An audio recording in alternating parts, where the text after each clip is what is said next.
Hello guys, this is Admiral General Aladdin Sports Kazi's brother from Wadia Cricket Colony.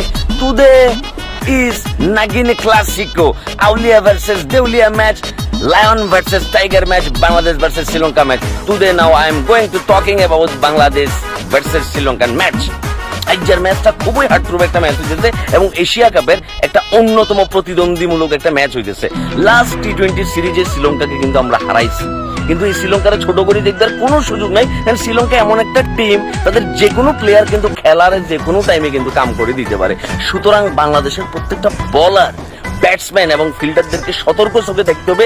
বাঘ যেমন শিকার করবার আগে বারবার চারদিকে পর্যালোচনা করি, পর্যবেক্ষণ করবি, তারপর শিকারের গাড়ের ভিতরে কি কামড় দেয়, ঠিক বাংলাদেশি প্লেয়ারদেরকে, বলারদেরকে, ব্যাটসম্যানদেরকে ওই অ্যাটাকিং মুডে থাকতে হবে। পজিটিভ মাইন্ডসেট, ওই অ্যাপ্রোচ এবং মোমেন্টাম যাতে কোনোভাবে নষ্ট নয় বা ওর টাইম আউটের মতো ঘটনা যাতে কোনোভাবে না ঘটে, এই জিনিসটা সবার মাথার ভিতরে রাখিয়ে দিতে দিব।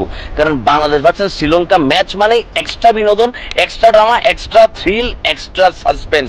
সুতরাং ম্যাচে যে কোনো ভাবে, যে কোনো মূল্যে আমাদেরকে ম্যাচটা কন্ট্রোলে রাখতে হবে। এবং সবচাইতে গুরুত্বপূর্ণ বিষয়, এই শ্রীলঙ্কা ধরেন প্রথম ম্যাচে খুব বাজেভাবে হাইছে, পরের ম্যাচে টানা জিতে তারা মনে করেন যে কাপ লয়ে গেছে। শ্রীলঙ্কা হচ্ছে এই মাল। এখন লাস্ট আমরা টি-20 সিরিজে শ্রীলঙ্কারে হারাই দিয়েছি, এই চিন্তা করে যদি আমরা তাদেরকে খুব হালকা ভাবে নেই, তাহলে এটাই মনে আমাদের জীবনের সবচেয়ে বড় ভুল হইতে যাইতেছে। ব্যাটিং এর দিকে যদি তাকান, তাওহিদ হৃদয় শ্রীলঙ্কার সাথে কিন্তু তার পারফরমেন্স যথেষ্ট পরিমাণে ভালো।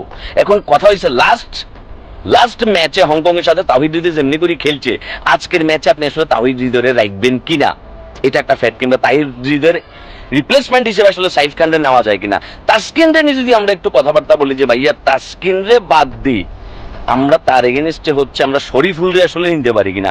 শামীম রে গতবার আমরা বোলিং এ কাজে লাগাই না, তাকে দিয়ে আমরা 2টা ওভার আমরা কিন্তু কাজে লাগাইতে পারি, 3টা ওভার আমরা তারে দিয়ে একটু দেখতে পারি। মুস্তাফিজুর রহমান স্টিল এখনো পর্যন্ত আমাদের পিওর জ্যাম।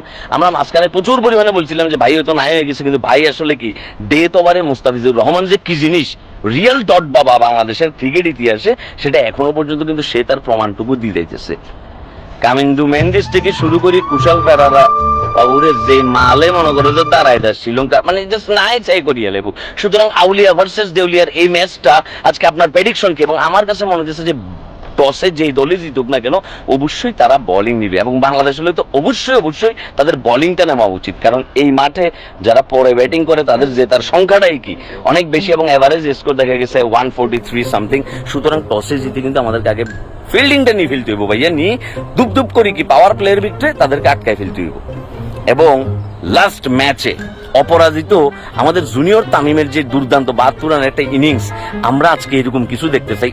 আমাদের নেক্সট যে 2টা ম্যাচ, মানে আজকের ম্যাচ প্লাস হচ্ছে আফগানিস্তানের ম্যাচ, ওই 2টা ম্যাচের কোনো ম্যাচ আসলে হারার কোনো সুযোগ নাই। আমাদেরকে ভাই গ্রুপ চ্যাম্পিয়ন হয়ে উঠতে হবে। আমাদের হংকং এর সাথে আরেকটু আগে জিতলে রান রেটের জায়গাটা আরেকটু বাড়ি যেতে হবে, কিন্তু আমরা সেটা করি না। ওই যে স্লো ম্যাচ, তাওহিদ হৃদয় আসে যে ভুলগুলো করছিল, লিটন কুমার দাস আছে ক্যাপ্টেন হিসেবে, আজকে যদি ফ্রন্ট থেকে লিড দেয় এবং ভালো যদি একটি স্কোর করতে পারে আমাদের টপ অর্ডাররা, তাইলে মনে করো যাই যে কপালে শনি আমরা অন্যভাবে দেখামো। ওই যে বললাম না, শ্রীলঙ্কা মানে এক্সট্রা না ড্যান্স, এক্সট্রা পিনিক, ওই পিনিক থেকে মনে করো দেখি আমাদেরকে যে কোনো মূল্যে আজকের ম্যাচটা কন্ট্রোলে রাখতে হবে। সুতরাং কমেন্ট সেকশনে আজকের ম্যাচ নিয়ে আপনার প্রেডিকশন জানান, আপনার মতামত জানান, আর উপভোগ করতে বই যান নাগিন ক্লাসিকো, আউলিয়া ভার্সেস দেউলিয়া, lion versus tigers and Bangladesh versus শ্রীলঙ্কার ম্যাচ। ওকে।